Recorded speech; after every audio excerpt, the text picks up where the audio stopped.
A paz do Senhor a todos. Estamos retornando para darmos continuidade à leitura da Bíblia em ordem cronológica. E hoje, no 215º dia, lendo esta linda história que Deus escreveu para nós, trago para a leitura todo o livro de Sofonias, dos capítulos 1 a 3. A inspiração do dia, o julgamento e o dia do Senhor. A salvação e o dia do Senhor. O propósito deste livro, o objetivo de Sofonias foi advertir Judá e Jerusalém quanto ao juízo divino iminente e ameaçador.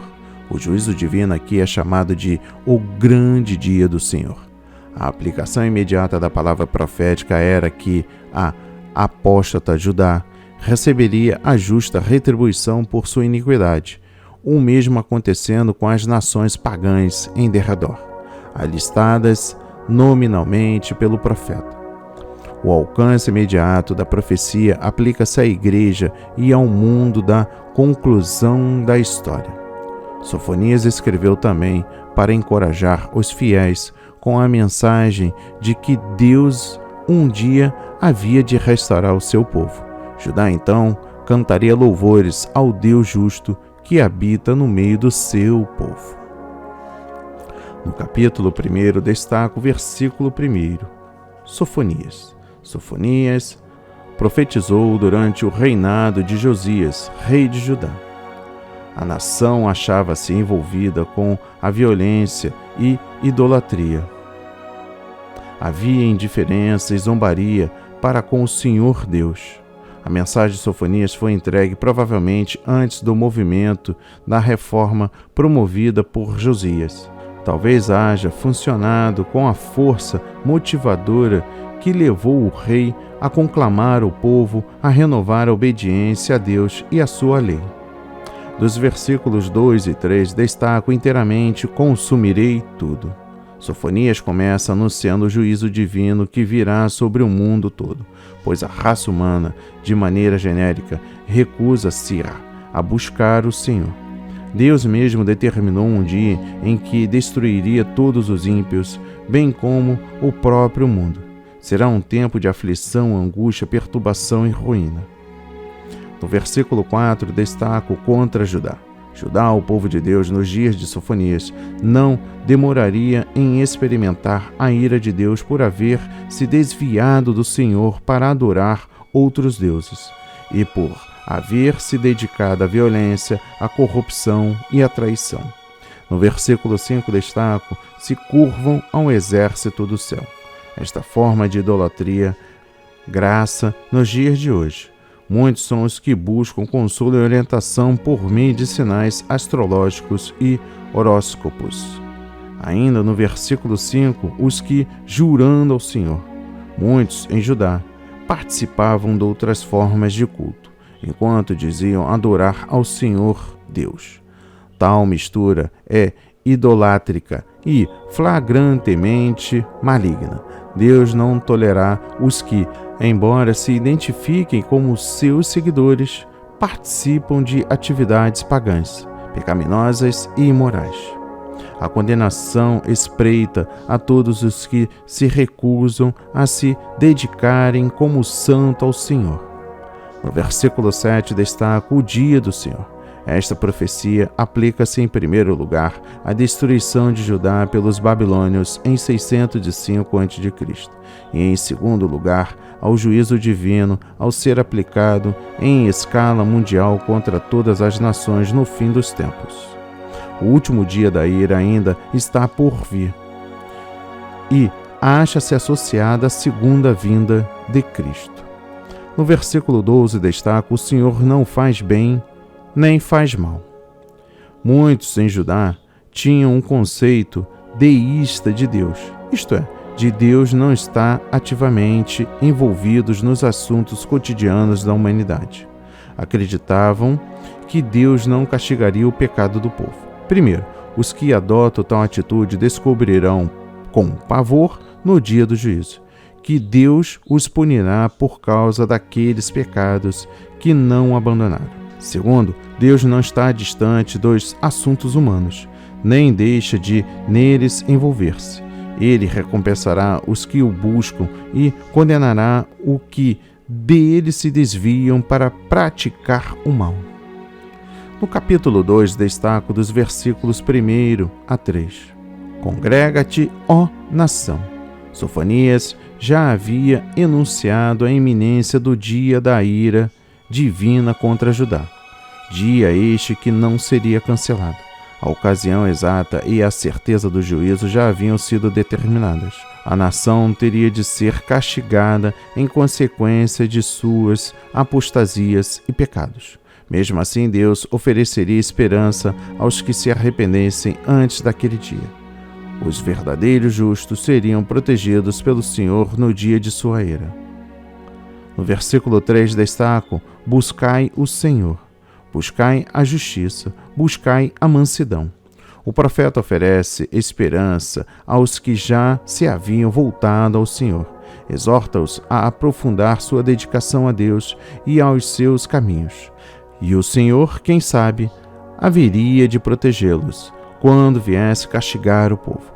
Os fiéis deviam buscar 3 coisas se quisessem experimentar o avivamento e novas bênçãos da parte do Senhor. 3 coisas igualmente essenciais aos crentes de hoje. Primeiro, buscar o próprio Deus. Seus corações deviam voltar-se a Ele com profundo desejo de conhecê-lo e amá-lo como seu Senhor e protetor segundo o concerto. Segundo, buscar a justiça conforme definida na palavra de Deus como sua maneira de vida.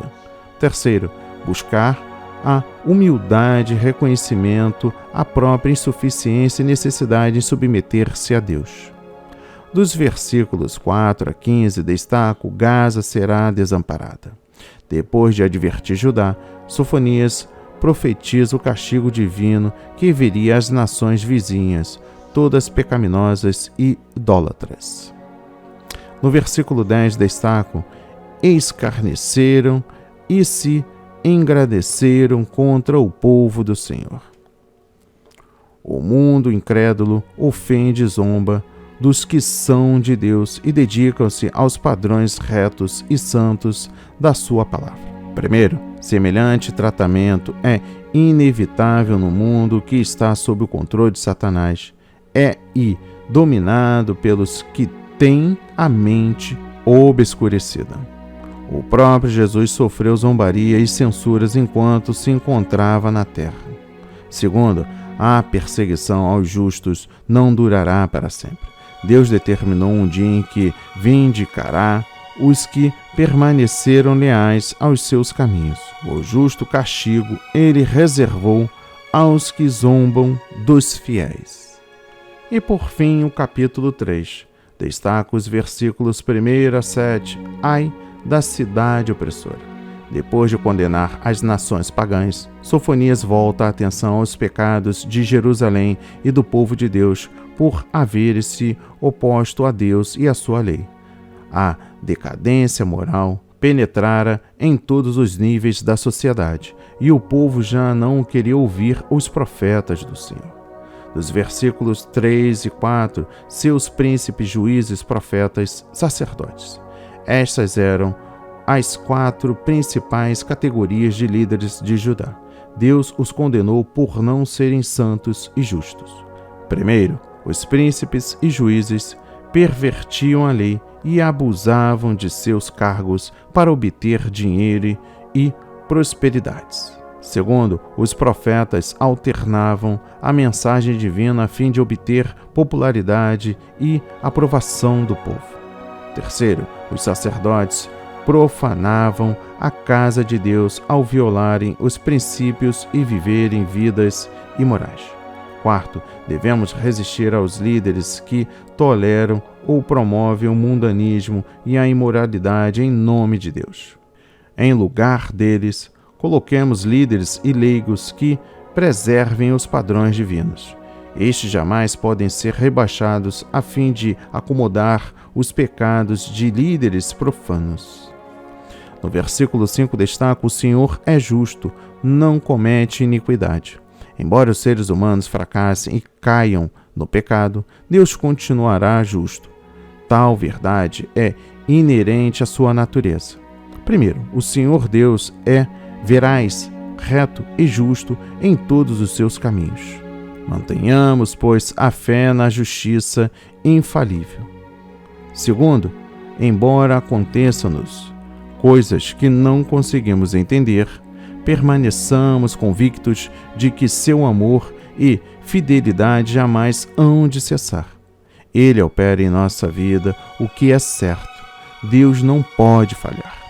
Dos versículos 9 a 20 destaco para que todos invoquem o nome do Senhor. Sofonias passa agora a examinar o plano divino em redimir as nações depois de haverem sido estas purificadas pelo juízo. Um dia, as nações serão reconciliadas com Deus e hão de invocá-lo e servi-lo. Estas promessas são cumpridas durante o milênio, quando Cristo estiver reinando sobre o mundo inteiro. No versículo 10 destaco da além dos rios da Etiópia. A Etiópia era uma das terras mais distantes de Israel naqueles tempos. Além da Etiópia, as demais nações trarão oferendas a Deus em Jerusalém. No versículo 11 destaco, naquele dia. Quando Deus levar as nações ao verdadeiro conhecimento, Ele restaurará os infortúnios do seu próprio povo. E por fim, os versículos 14 a 17. Regozija-te e exulta. O povo de Deus deve regozijar-se por causa da sua salvação. A alegria do coração não é uma reação carnal, é uma reação sobrenatural, que resulta em atividade redentora em nossa vida. O regozijo vem-nos porque, primeiro, somos perdoados e não mais castigados pelos nossos pecados. Segundo, nosso inimigo já foi derrotado, isto é, fomos libertados da escravidão de Satanás e do pecado. Terceiro, Deus está conosco e nos dá sua comunhão, graça e ajuda durante a nossa vida. E quarto, somos objetos do grande amor e deleite de Deus. Estas condições prévias à exultação acham-se à disposição daqueles que têm pleno conhecimento do que Deus tem feito em nosso favor mediante o seu Filho. Nossa alegria chegará ao clímax no dia em que Deus manifestar plenamente a sua glória e majestade na terra. Que a palavra de hoje toque o seu coração, transforme a sua vida para a honra e a glória do Senhor. Receba este alimento diário, leia a Bíblia, estude a Bíblia. Este é o verdadeiro canal que você ouve a voz de Deus. Amém e graças a Deus.